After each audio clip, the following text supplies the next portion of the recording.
ان العبد اذا اعترف ثم تاب تاب اللہ علیہ. میرے حبیب نے فرمایا بندہ جب رو کے کہتا ہے نا یا اللہ غلطی ہو گئی معاف کر دے، فرمایا میرا مالک اسے فوراً ہی معاف فرما دیتا ہے. تو آ تو صحیح، تو آتا ہی نہیں. سنیں بڑی پیاری حدیث، بڑی خوبصورت حدیث، کنز المال میں دیگر کتب احادیث میں ہے. حضرت ابو ہریرہ رضی اللہ تعالیٰ عنہ فرماتے ایک بابا جی نبی پاک کی بارگاہ میں آئے، اور جب وہ واپس جانے لگے تو میں نے عمر پوچھی تو عمر تھی 96 سال.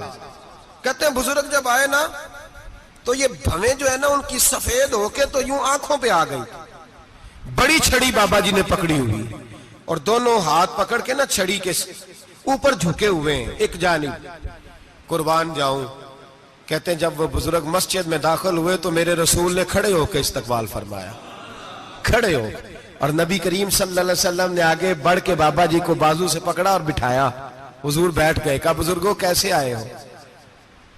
تو کہتے ہیں وہ بابا جی بات کرتے تو آنکھ کھول کے پہلے حضور کا چہرہ دیکھتے، پھر وہ بات کرتے تو ان کے لب و لہجے کے اندر بڑی پریشانی، بڑی تکلیف، بڑی مایوسی. عرض کرنے لگے یا رسول اللہ، حضور زندگی ساری گناہوں میں بیت گئی ہے، حضور غلطیاں ہی غلطیاں، یاد ماضی عذاب ہے، یا رب چھین لے مجھ سے حافظہ میرا. اے اللہ کے رسول بڑی لمبی فہرست ہے، پاپ ہی پاپ ہے، کالے سیاہ دفتر ہے.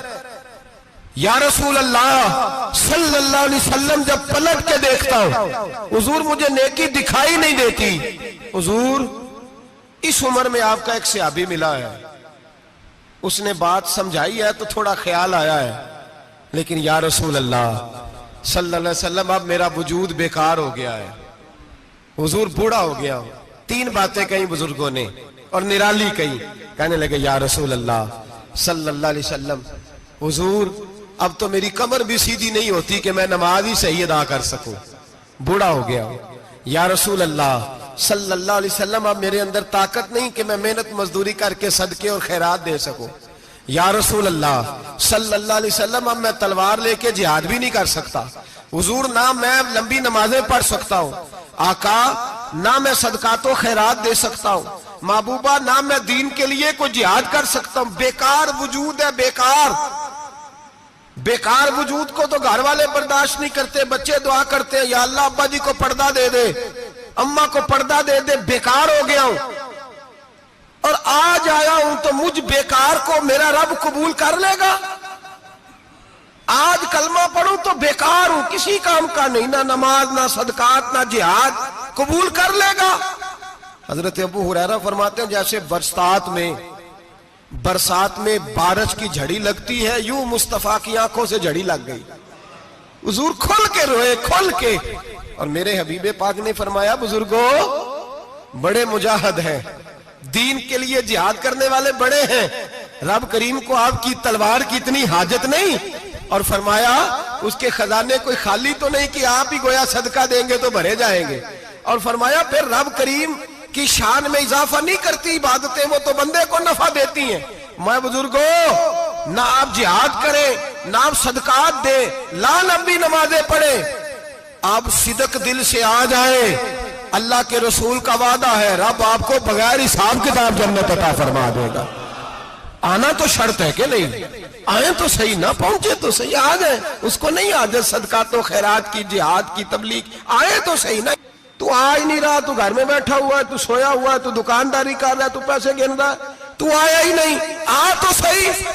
بلکہ میرے نبی پاک فرماتے ہیں جب اللہ پاک کا بھاگا ہوا غلام آتا ہے پھر تو اللہ زیادہ راضی ہوتا ہے، پھر تو اللہ زیادہ راضی ہوتا ہے، زیادہ راضی ہوتا ہے. تو آ تو صحیح، پہنچ تو صحیح. بلکہ صوفیاء تو اور بات کرتے ہیں، وہ کہتے ہیں تو کبھی بھول کے بھی رب رب کرے تو اللہ تو اسے بھی قبول کر لیتا ہے. بھول کے. ملا رومی کہتے ہیں بنی اسرائیل کا بندہ ہے، صنم پتھر کو کہتے ہیں، بت کو کہتے ہیں، بت کے سامنے کھڑا ہے اور ساری رات کہتا ہے یا صنم یا صنم یا صنم، اے پتھر اے بت، ساری رات پکارتا رہا. رات گہری ہو گئی، نیند کا غلبہ، تھک گیا، سونے کے قریب آیا تو غلطی سے منہ سے نکل گیا یا صمد، یا صنم کی جگہ نکل گیا. رب کریم نے فرمایا جبریل دوڑ کے جا، جو مانگتا ہے اسے دے دے. حضرت جبریل عرض کرتے ہیں مولا بھول کے تیرا نام لے رہا ہے، بھول کے لے رہا ہے. تو رب کریم نے فرمایا چل نام تو میرا ہی لے رہا ہے نا, میرا لے رہا ہے نا.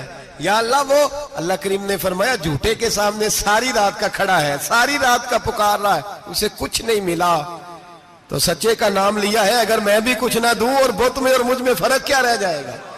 جا جو مانگتا ہے جھولی بھر کے دے, نام تو لیا ہے نا.